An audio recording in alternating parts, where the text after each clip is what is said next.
بسم اللہ الرحمن الرحیم لا الہ الا انت سبحانک انی کنت من الظالمین۔ السلام علیکم عزیز طلباء و طالبات۔ پچھلے لیکچر میں آپ نے ابو محمد زکریا الرازی کے بارے میں پڑھا کہ کیسے وہ محنت کر کے اور علم حاصل کر کے اس مقام تک پہنچے جہاں آج ساری دنیا جو ہے وہ ان کو ایک ماہر طبیب کی حیثیت سے جانتی ہے۔ آج ہم اس سبق کی ایکسرسائز کریں گے۔ اس سے پہلے ایکسرسائز کرنے سے پہلے میں آپ کو پچھلے لیکچر میں بھی آپ کو بتایا تھا کہ آپ کی کتاب کے سبق کے ساتھ جو لال رنگ کی سیاہی سے لکھے ہوتے ہیں، جو نوٹس لکھے ہوتے ہیں، آپ نے ان کو پڑھنا ہے۔ اس میں اہم معلومات آپ کے لیے ہوتی ہیں۔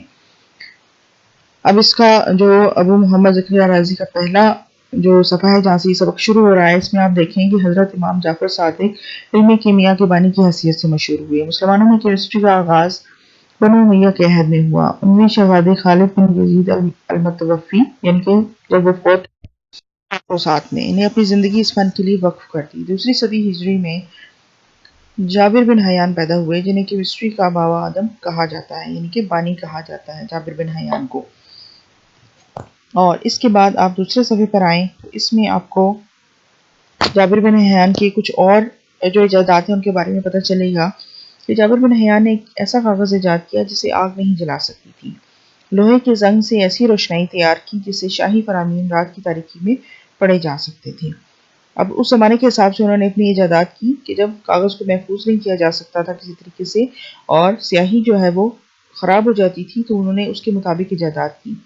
جابر نے ایسا پتھر ایجاد کیا جس سے زخموں کو خشک کرنے کا کام لیا جاتا تھا۔ اب تو بہت سی دوائیاں آ گئی ہیں، لیکن اس زمانے میں انہوں نے ایک ایسا پتھر ایجاد کر لیا جس سے نہ خشک ہونے والے زخموں کو خشک کر لیا جاتا تھا۔ اس کے بعد اب اپنے آخری صفحے پر آئیں تو اس میں آپ دیکھیں گے کہ احمد بن موسیٰ نے 860 میں کئی مشینی اوزار اور سائنسی کھلونے ایجاد کیے۔ ایسے خودکار برتنوں کا ذکر ملتا ہے جن سے پانی پیتے ہوئے موسیقی کی آوازیں آتی تھیں۔ آبی گھڑیال، پانی کو پرے لے جانے والی مشینیں اور رہٹ مسلمانوں کی ایجاد ہیں۔ پانی سے چلنے والی چکیاں مسلمانوں نے ایجاد کی۔ مسلمانوں نے دمشق، قاہرہ، تیونس اور اسپین میں جہاز سازی کے کارخانے قائم کیے۔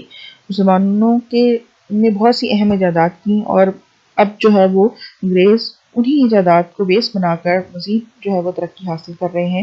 اگر آپ اپنی تاریخ پڑھیں تو بہت سی ایسی چیزیں ہمیں پڑھنے کو ملتی ہیں کہ جو مسلمانوں کے نام سے منسوب ہیں اور جن کو مسلمانوں نے ایجاد کیا ہے۔ مسلمان سائنسدان گزرے ہیں اور بہت اہم معلومات، بہت سے علوم جو آج ہم پڑھتے ہیں ان کے بانی جو ہے وہ مسلمان سائنسدان ہی ہیں۔ اب ہم چلتے ہیں ایکسرسائز کی طرف۔ پہلا سوال آپ کا جو سوال جواب ہے، دوسرا سوال جملوں کا ہے، وہ آپ کو اپنے نوٹس میں مل چکا ہوگا۔ تیسرا سوال آپ کا ہے مندرجہ ذیل فقرات کے مترادف سبق سے تلاش کر کے تحریر کیجیے۔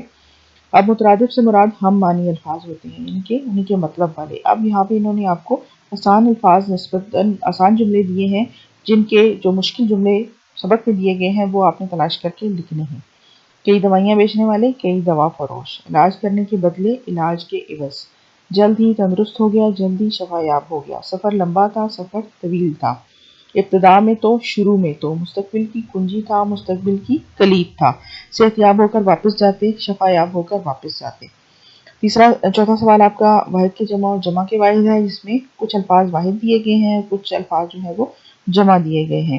آپ نے واحد کے جمع اور جمع کے واحد لکھنے ہیں اور یہ جو لکھے ہیں میں نے یہ بک ورک ہے آپ کا اور آپ نے اس کو اپنی بک پر ہی کرنا ہے۔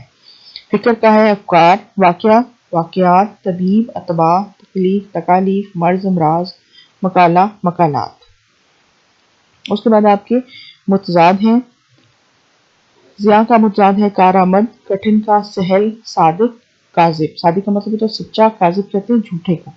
بہترین، بدترین، تکلیف، آرام، ماہر، اناڑی۔ ماہر جو کسی کام میں اپنے علم پہ عبور رکھتا ہے اس کو ماہر کہتے ہیں، اور اناڑی وہ ہوتا ہے کہ جس کو پورا عبور حاصل نہیں ہوتا اپنے علم پر اور وہ پورا علم نہیں جانتا۔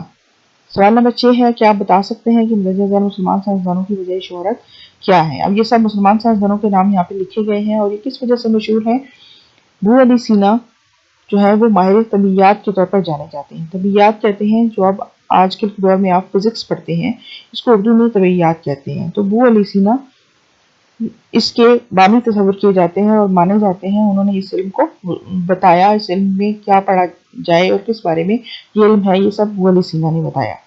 نمبر 2 ہے ابو ریحان محمد ابن احمد البیرونی.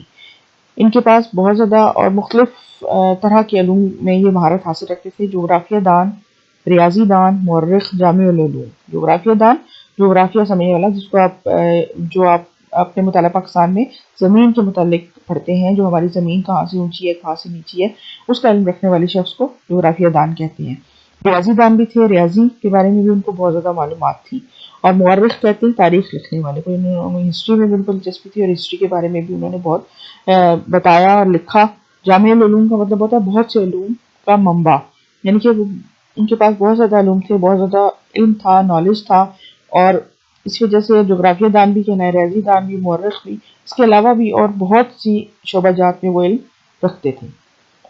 نمبر 3 ہے جابر بن حیان. ان کے بارے میں آپ نے پہلے بھی پڑھا ہے کہ کیمسٹری کا علم ان کے پاس تھا اور وہ کیمیا دان کی حیثیت سے جانے جاتے ہیں. کیمیا کہتے ہیں کیمسٹری کو.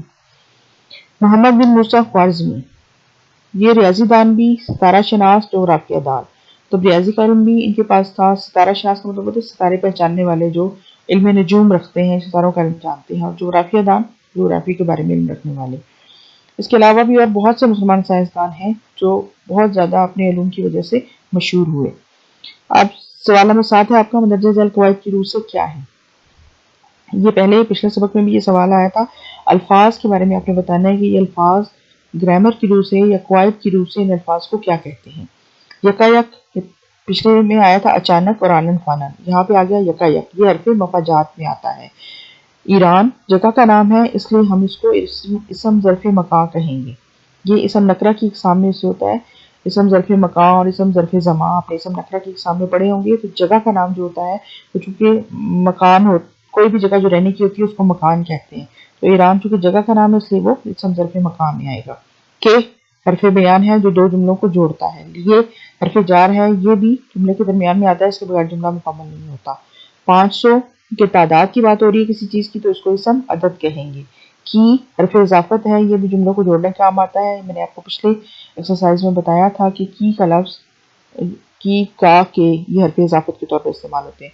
اور واو کا لفظ جو ہے وہ حروف عطف کہلاتے ہیں. یہ تو اور کا لفظ جو ہے وہ حرف عطف ہوگا.